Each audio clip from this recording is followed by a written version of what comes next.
Okay, this is part two because Glory's shut the phone down. Then, as they were exiting through downtown, the unexpected happened. These cops came out of nowhere, said stop, and asked, do we have weapons in the car? And I told him, yeah, I do. He said, get out the vehicle, had us all sit cross-legged in front while they searched the vehicle. I had a 22 long rifle. My tenant's girlfriend had a 22 pearl-handle revolver given to her by her grandmother or grandfather. But Robert couldn't believe what he watched police do next to his rifle and his friend's pearl-handle revolver. I saw them smash her gun given to her by grandmother or grandfather just against the curb. The other things that they busted up, the 22 rifle they busted up, these were police officers that went too far. We didn't have any rights. I mean, they treated us like criminals. They treated us like if we were in a third world country. I was scared because these guys weren't doing it by the book. There was mayhem. New Orleans police did not have control of the city anymore. So the only plan they thought, I guess, was to take the guns away from the people. Be the warning of what this was. You know, this is like Australia. All of a sudden, boom, they got our rights. Traitors, pipe down. You're all here because you hate freedom. In 1942, the United States government forcibly relocated over 112,000 Japanese nationals and Japanese Americans to remote housing facilities called war relocation camps for the purpose of detainment, re-education, and forced labor. Of those interned, 62% were United States citizens. I can't believe they put us in jail. It's not a jail. It's a re-education center. We have before us the opportunity to forge for ourselves and for future generations a new world order. A world where the rule of law, not the law of the jungle, governs the conduct of nations. When we are successful, and we will be, we have a real chance at this new world order, an order in which a credible United Nations can use its peacekeeping role to fulfill the promise and vision of the UN's founders. 1945 and the end of the war through 1989 and the end of the Cold War, we had a worldview. Republican and Democratic presidents alike, from Harry Truman to George Bush, stood for freedom and stood for certain propositions that would make America strong and healthy and grow the middle class and shrink poverty and stand against communism. And after 1989, President Bush said, and it's a phrase that I often use myself, that we needed a new world order, and instead it looks like we got a lot of discord. He wills. We have confidence because freedom is the permanent hope of mankind, the hunger in dark places, the longing of the soul. When our founders declared a new order of the ages, when soldiers died in wave upon wave for a union based on liberty, when citizens marched in peaceful outrage under the banner Freedom Now, they were acting on an ancient hope that is meant to be fulfilled. We have to put our money where our mouths are. And we can only realize the promise of this institution's founding to replace the ravages of war with cooperation if powerful nations, like my own, accept constraints. Sometimes I'm criticized in my own country for professing a belief in international norms and multilateral institutions, but I am convinced that in the long run, giving up some freedom of action, not giving up our ability to protect ourselves or pursue our core interests, but binding ourselves to international rules over the long term enhances our security. The affirmative task we have now is to actually create a new world order. We've got to be very strong, very, very smart, and we've got to come together, not only as a nation, but as a world community. And now this, folks. We've been talking about prison barges, prison camps and Fema camps. This is a floating one, folks, and I don't think that they care anymore. Look at this Look at this barge, folks. It looks like a floating jail, a penitentiary. It sure does. And 2 of these floated into Port Arthur. Let me read this article real quick. Because of Hurricane Harvey, there are some homeless people in Port Arthur, Texas that are thrilled about the temporary housing FEMA has hooked up for them. They're not too happy because the housing FEMA found them are barges. Yes, 3-story barges that are capable of housing hundreds of Hurricane Harvey evacuees. One of those displaced people is Gwendolyn Donahue. She is currently staying at a Red Cross shelter and doesn't like the idea of living on one of the boats. She was rescued from her home during Harvey, then transported from shelter to shelter. She said the last thing she wants to do is live on a barge on the water. I will say, I am not a fish, I'm not a crab, I'm not a shrimp, because I don't know nothing about being on a boat, said Donahue. We hate to say it, but beggars can't be choosy.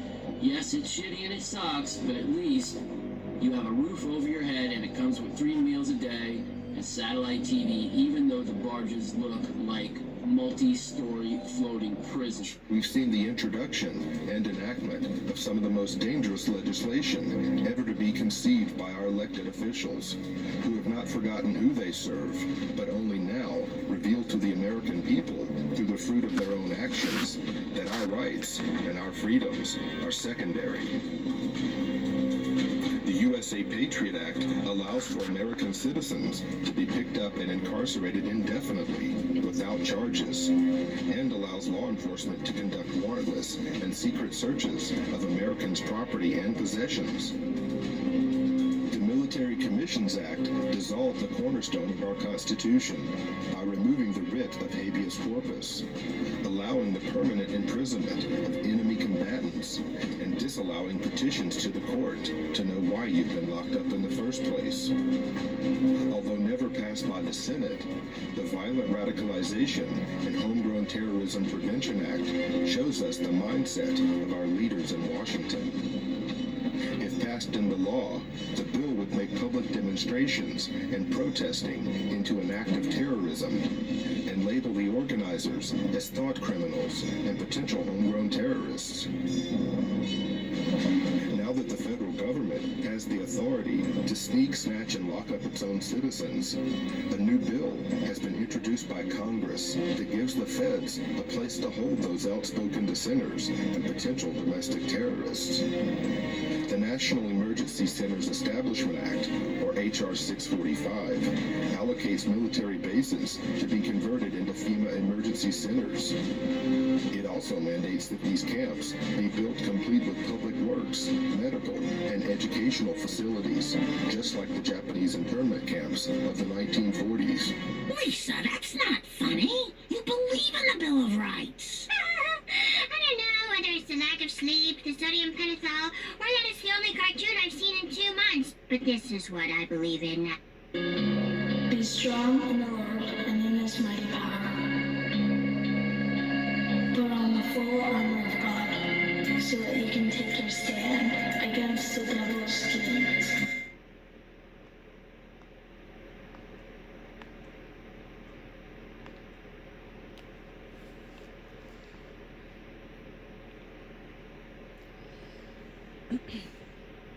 So I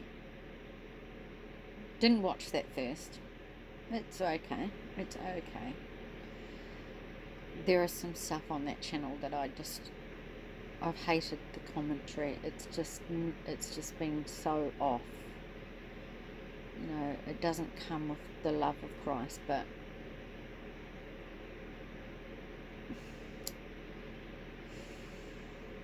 it sets the stage for my dream. Now, I've seen the footage of the Kmarts and how these ones that are being turned into facilities have cages with surveillance, and they look more like cattle yards to herd people into different compartments. But before I'd seen any of that, about 9 months ago, I think, quite soon after I'd had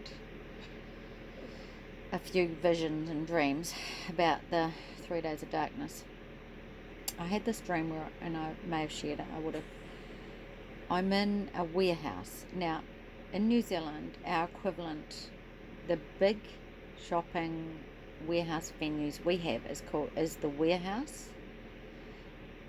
which sells a bit of everything. And then there's Bunnings, which is more to do with hardware. Bunnings was New Zealand owned, but I believe they sold it. When I went to see 2 days ago the man who lives in the dead end street round the corner, the goat, you'd have to have watched my earlier video, it was only 2 days ago. I don't watch usual media, but he just watches that, and he said that a lot of Bunnings have been closing. So this is in New Zealand, the Bunnings are shutting down. Now they are big buildings and now they're sitting empty, so we need to keep an eye on that. But the Lord showed me a warehouse. It's a big red building. Our warehouses are big red buildings, and there is one in every town. It's called the Big Red Shed. I was in here in the aisles and I dropped a jar and there was a spill, right? It was smashed and it had it was a pickle or something. The staff were alerted to it. Somehow they arrived and they went away to go and get mops.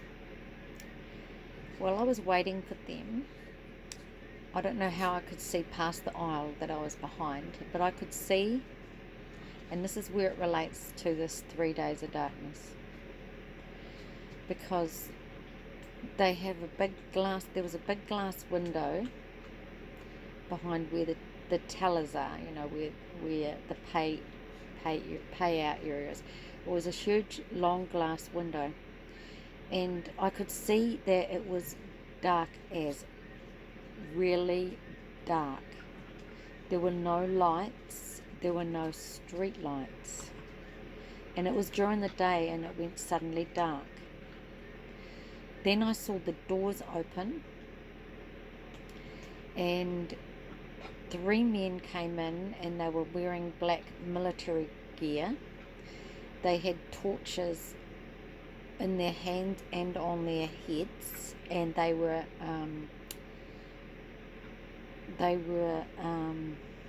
infrared in terms of they were night lights. So they were geared up for this darkness. And they walked in and one was the leader, and he sent 2 of them down one half of the shop, which was rows of aisles, and this leader went towards my set of aisles.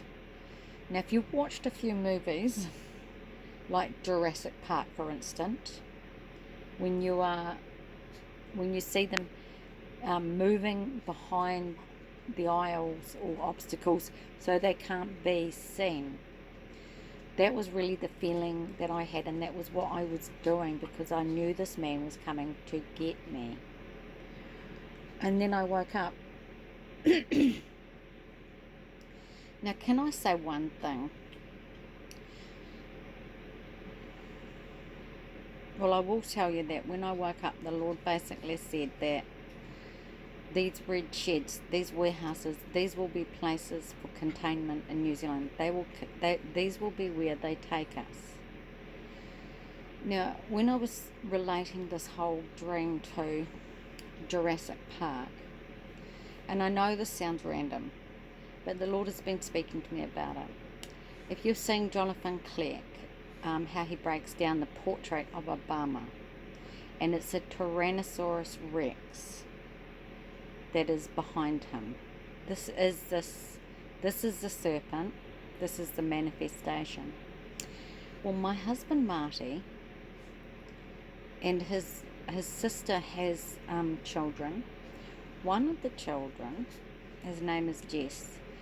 My husband, he's a strange sort of kid. He's a grown man now. He's been brought up in a Christian family, but he's not following the Lord. He smokes dope and watches and plays video games and overeats on McDonald's. Now he was a curious child, and my husband had a lot to do with him in his teens, and he used to come and stay with his Uncle Marty. But one story that Marty told me over and over and over again was that and I think Marty had to take him once too, and his mother, which was my husband's sister, said that this was true, that this was what he used to do. He would go into a supermarket with this boy, and he would move around the supermarket like a Tyrannosaurus Rex, or like, those little, on Jurassic Park, the ones that were ducking and diving, the smaller ones that got loose through the facility. Well, he would do that around the Pack and Save, going, oh, it's okay, it's just me, Yella, on his tiptoe with his hands perched, little arms, and bending his legs like, those muscular legs that dinosaurs have. That's the serpent race manifesting in the child. The child is a man now. The man is, well, that's not a good sign. And the way in which his life has gone doesn't show that anything's changed. So that was what the boy was doing. That is the sort of crazy lunatic stuff you see. That is what we're seeing now, this type of manifestation. And I just find it interesting that I'd heard this story over and over. And my husband doesn't tell stories over and over. He's a very interesting man, and every funny story is new. But this one I heard over and over. It had an impact on him, and I have been reminded of it.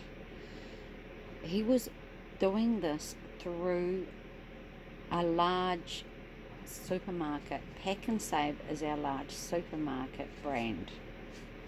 They are all warehouses, big spaces in every town and city, collection points for those that don't fit in with the agenda. Just like I've posted this for a reason, because it's of concern, but it's also something the Lord has shown me spiritually. So the darkness came, and the soldiers come in, and they were either going to kill us, it was either going to be a slaughter, or they were going to be gathering up the people. So you need to think that when this happens, yes, there will be some in homes, but people will be caught out and about as well. And that's what I saw.